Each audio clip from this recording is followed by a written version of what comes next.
இனிமே இப்படித்தான். அனைவருக்கும் வணக்கம். நான் உங்கள் விஜே.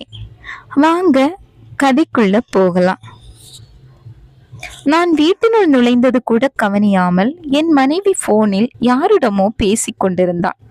நாள் பூரா வேலையே சரியாக இருக்கு, ரெஸ்டே இல்லை, எந்திரத்தனமாக இருக்கு. இப்படியே போனா பிடிப்பே இல்லாம போயிடுமோன்னு பயமா இருக்கு. கேட்டதும் அப்படியே ஷாக் ஆயிட்டேன். ஞானசேகரா, என்ன நடக்குது உன் குடும்பத்தில்? வரமாய் கிடைத்த மனைவி வாடும்படி விட்டு விட்டாயே, உடனே இதற்கு ஒரு தீர்வை யோசி. மனசாட்சி சுட்டி தீட்டியது. சற்று நேரத்தில் முடிவெடுத்தேன். குழந்தைகளிடமும் கேட்டதற்கு ஓகே டேடி, புதன்கிழமை முதல் அமலுக்கு கொண்டு வரலாம் என மகன் மகேஷ் கூற, நான் நினைத்த காரணத்தை சொல்ல அனைவராலும் ஏற்றுக்கொள்ளப்பட்டது. அந்த புதன்கிழமை என் மனைவியின் வாழ்வில் மகிழ்ச்சியை விதைத்த பொன்னான நாள். அதிகாலை 5 மணிக்கு எழுந்து வாசலில் அழகான கலர் கோலம் போட்டு உள்ளே நுழைந்தவனிடம் பொக்கே கொடுக்க அவள் முகத்தில் பரவச ஆனந்தம். வாங்கி பூச்சாடியில் அழகாக செருகி சமையலறையுள் நுழைந்தாள். கூடவே நானும் பிள்ளைகளும் போனோம்.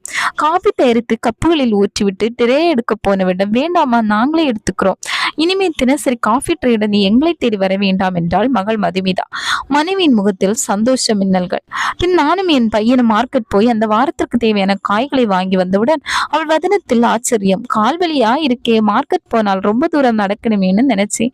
ஈஸி ஆகிட்ட, தேங்க்ஸ் பா என்றாள். பிள்ளையின் முகத்தில் பெருமிதம்.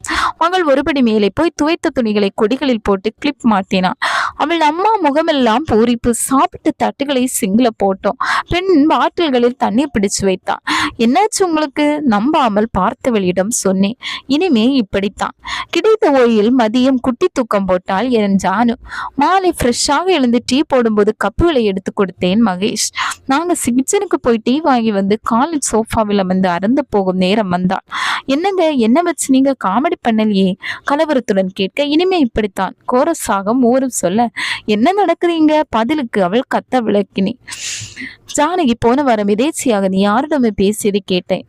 வேலை பழுவால் உடலும் மனசும் சோர்ந்து உனக்கு பிடித்தமான விஷயங்களை மிஸ் பண்ணுவது புரிந்தது.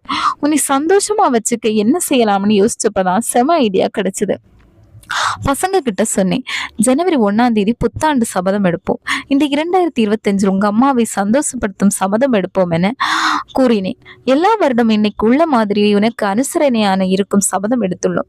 சொல்லிக்கிற மாதிரி கெத்தான சபதம் இல்லைனாலும் எங்களால முடியும். இனி உன் மனவானில் எண்ணிக்கை மகிழ்ச்சியின் வானவில் தான் என முடிக்க